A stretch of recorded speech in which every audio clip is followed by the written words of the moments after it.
What's happening?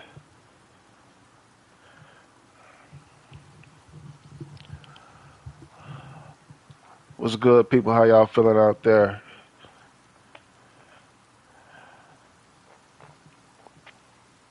As always, I'll be getting this show underway in just a couple seconds.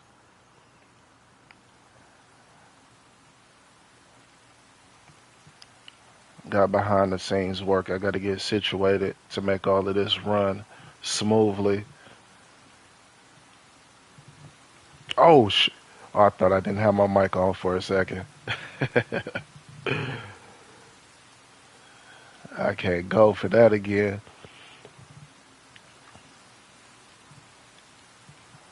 Not at all.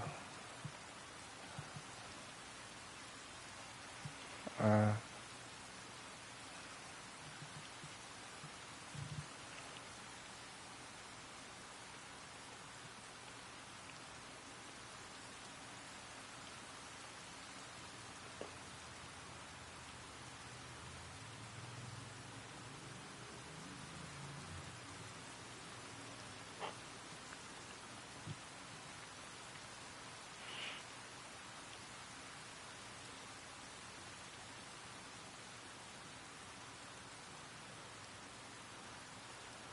almost, almost.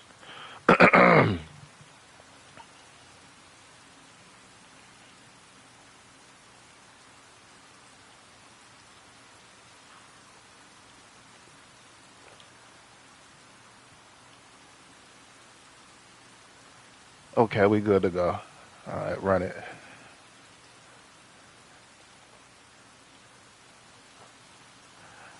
Uh, introduces bill to remove artificial California lawmaker introduces bill to remove artificial dyes from cereals, baked goods and other foods served in school.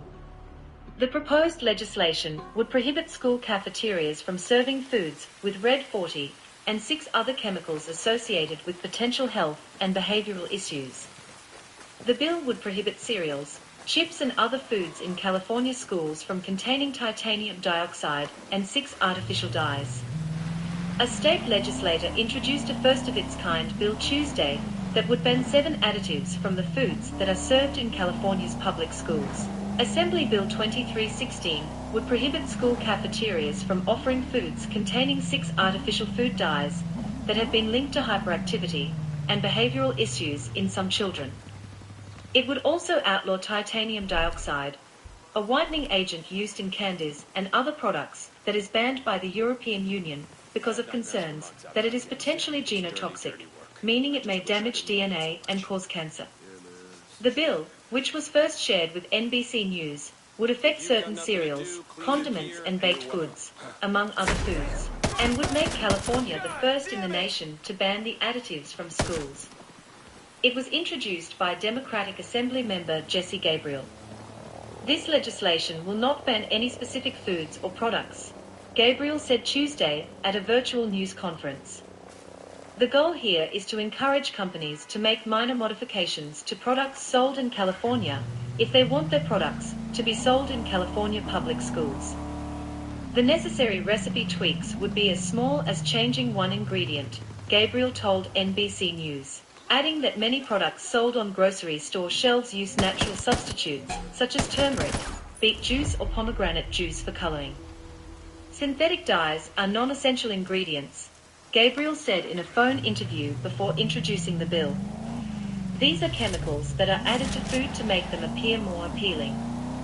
But for all of them, there are specific alternatives.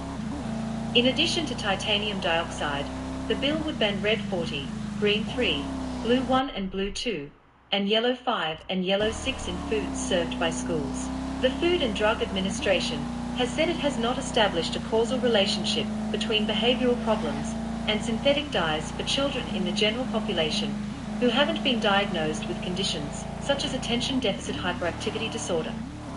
But Gabriel said a comprehensive assessment from the state of California showed otherwise.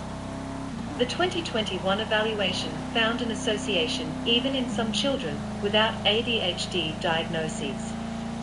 Overall, our review of human studies suggests that synthetic food dyes are associated with adverse neurobehavioral effects, such as inattentiveness, hyperactivity and restlessness in sensitive children, the authors of the assessment wrote. The evidence supports a relationship between food dye exposure and adverse behavioral outcomes in children, both with and without pre-existing behavioral disorders. The bill comes as the number of ADHD diagnoses has risen nationally in recent years, according to the Centers for Disease Control and Prevention. Gabriel, whose son has ADHD, said he found it baffling that schools would serve foods that could increase symptoms of the disorder. It just totally harms these kids and undermines our investment in helping them when we expose them to chemicals that we know are going to exacerbate their challenges, he told NBC News. AB 2316 would go into effect at the beginning of 2025 if it is signed into law this year. The FDA had no immediate comment on the bill. The International Association of Color Manufacturers, a trade association, pointed to its past statements on food dyes, including one that rebutted the 2021 findings from California, in which it said that concluding that there may be an association between synthetic colors and negative health or behavior is based on insufficient scientific evidence. The International Food Additives Council, another trade group, condemned state-level bans on ingredients that have been determined to be safe by the FDA. FDA is the federal agency charged with safeguarding the food supply, and those advocating for state bans are undermining FDA's authority and causing unnecessary consumer confusion, the Council's executive director, Robert Rankin, said in a statement, adding that the Council stands behind the FDA in its mission to uphold the highest standards of food safety. But Melanie Benesch, Vice President of Government Affairs at the Environmental Working Group, a research and advocacy health organization that is co-sponsoring Gabriel's bill, argued that the FDA is asleep at the wheel. California shouldn't have to introduce this bill, she said. In an ideal world, we would have a credible federal regulator that would be taking aggressive action to make sure that the food chemicals that we are exposed to every day, and the foods that we eat, and the foods that we feed our family, are actually safe. An analysis by the Environmental Working Group found that if the bill passes, only a handful of items sold in California schools would be affected. Benesch said the group estimated that the additives that would be banned are only in about 4% of foods served in cafeteria lunch lines and less than 3% of items sold through a la carte lines. A la carte items are snacks and drinks that students can purchase separately from their school meals. There are some categories like cookies, chips, sugary breakfast cereals that may be more likely to be tainted by these food chemicals and these colors, Benesch said. But even in those categories, there's plenty of alternatives. The proposed legislation follows last year's passage of the California Food Safety Act, which was also introduced by Gabriel and banned 4 food additives linked to potential health problems. The law was the first time that a state had outlawed chemicals allowed by the FDA and means that, beginning in 2027, California will prohibit red dye number 3, potassium bromate, brominated vegetable oil, and propylparaben from being in any food sold in the state. Other states have since followed suit. Bills attempting to ban certain food additives have been introduced in Illinois, Missouri, New York, and Washington state, among other places.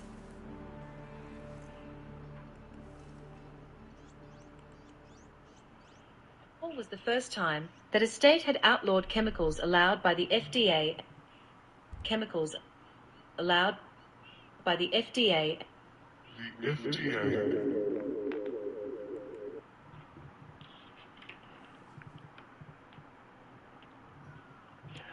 Studies conducted by the state say it's not safe for consumption,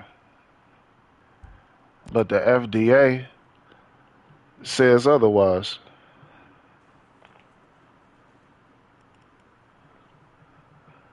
Bunch of crooked, shady, shiesty motherfuckers. On God. What? What you talking about, man? Who you talking about? Know who the fuck I'm talking about. Don't play dumb. Administrations like the FDA and the USDA are the best definition of diabolical and are not to be trusted. Well, I guess the report did state that the report, or it said that they were blowing things out of proportion, that it wasn't necessarily accurate.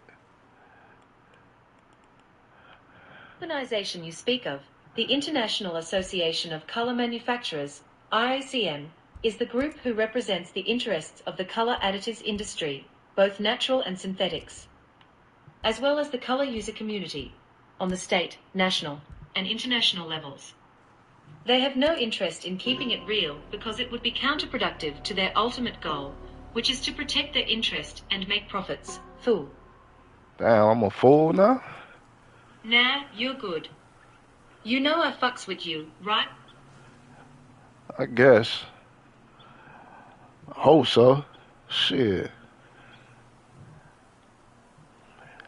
It does make sense that a trade group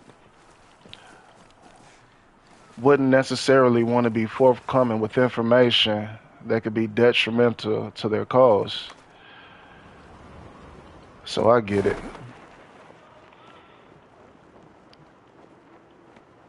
If nothing else, this being in the spotlight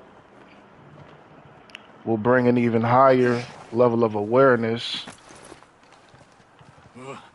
and maybe someday they'll pull all that shit off the shelf, which is what they need to do anyway.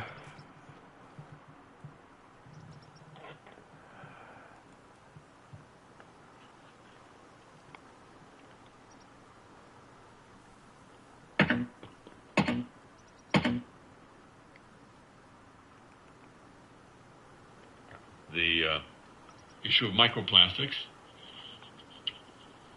comes before us again, yet again. A new study suggests microplastics found in food packaging can pass to human tissue. Well, I'm sorry, I blame the blood vessels. Well, what the hell are they? The research conducted by the University of Hull and Hull York Medical School shows 2 of the 5 microplastic polymer types that were found in the human veins came from food packaging. Well, ain't that the darndest thing? The first food packaging-based polymer was polyvinyl acetate, an adhesive found in food packaging, shipping boxes, bags, and binders for paper, plastics, and foils. It's also described as being one of the main ingredients of wood glue. You need to keep wood together, but has a recent biomedical use in DNA drug delivery. The second was nylon and EVOH-EVA, which the scientists explained is used to bond plastic polymers to create flexible packaging materials, with blends optimized to improve their characteristics, such as helping to prevent moisture intrusion or tensile qualities. Applications are said to include many uses, from food packaging and lamination to multi-layer pipe, wire, and cable. Come on, we're living the dream. A small pilot study was based on researchers analyzing human saphenous vein tissue taken from patients undergoing heart bypass surgery. As well as that, are not suffering enough. Microplastics, ladies and gentlemen, they are us.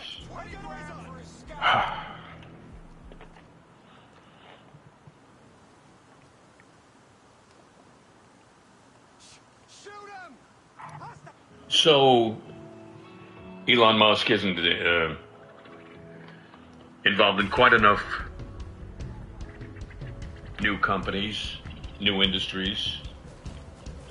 There's always more when you're a genius.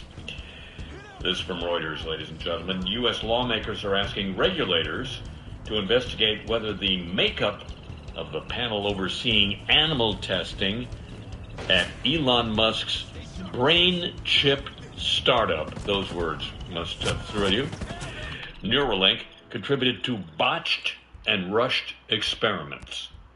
Really? Him?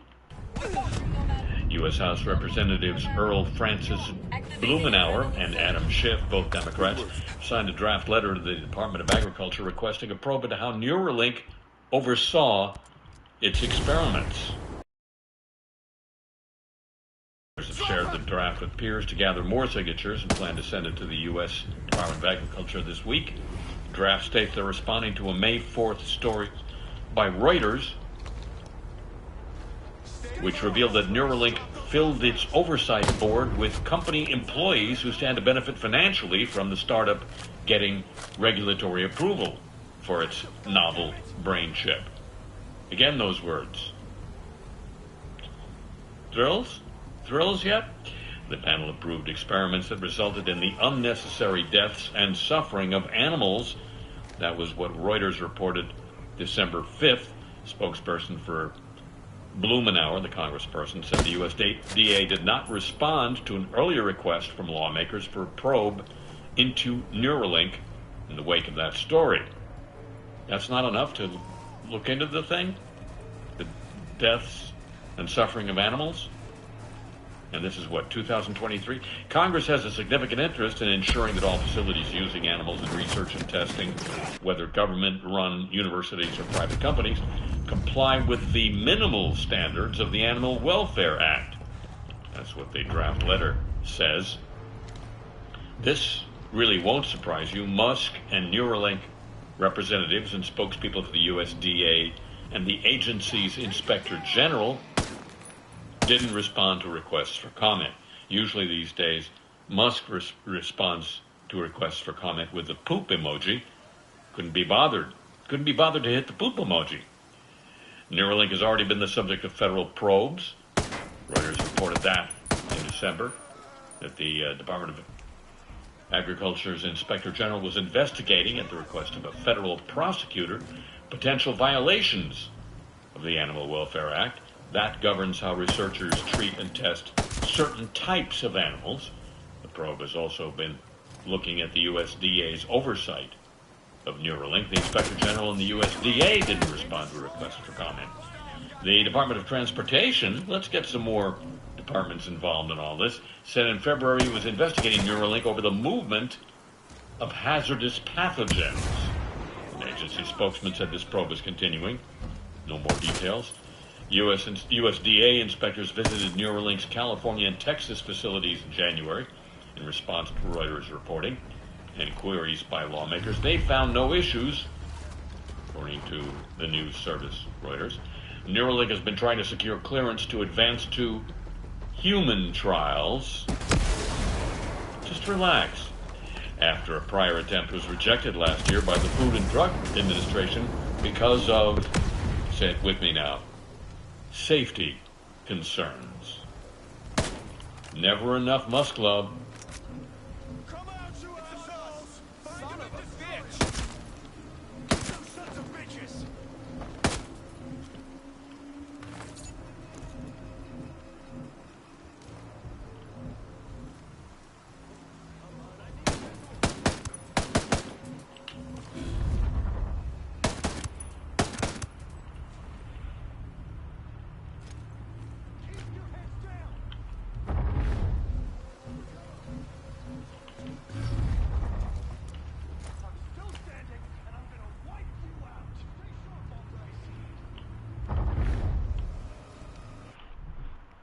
Yeah, that's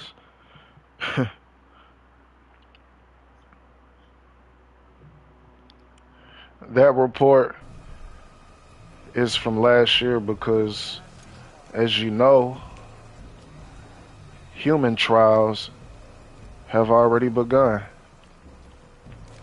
I'm presently on the waiting list to have mine installed.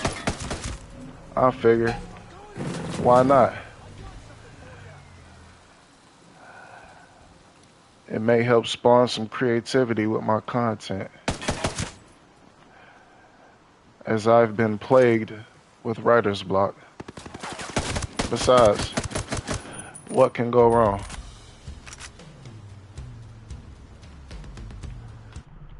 Old science with a new spin. That's what they say.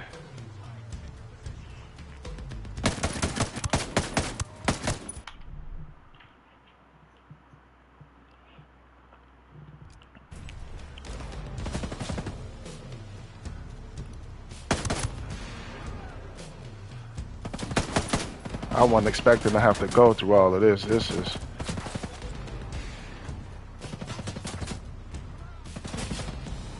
shit.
Watch for targets.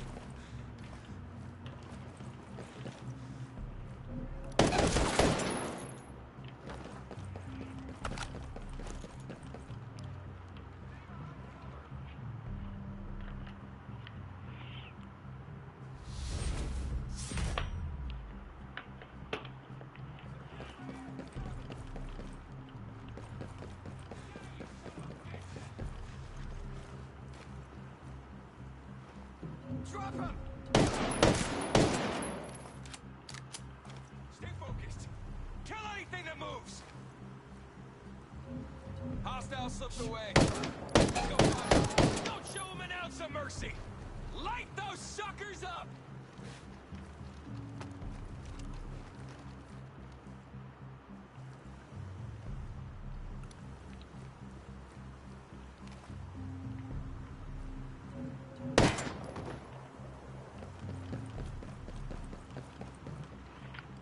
Well, damn.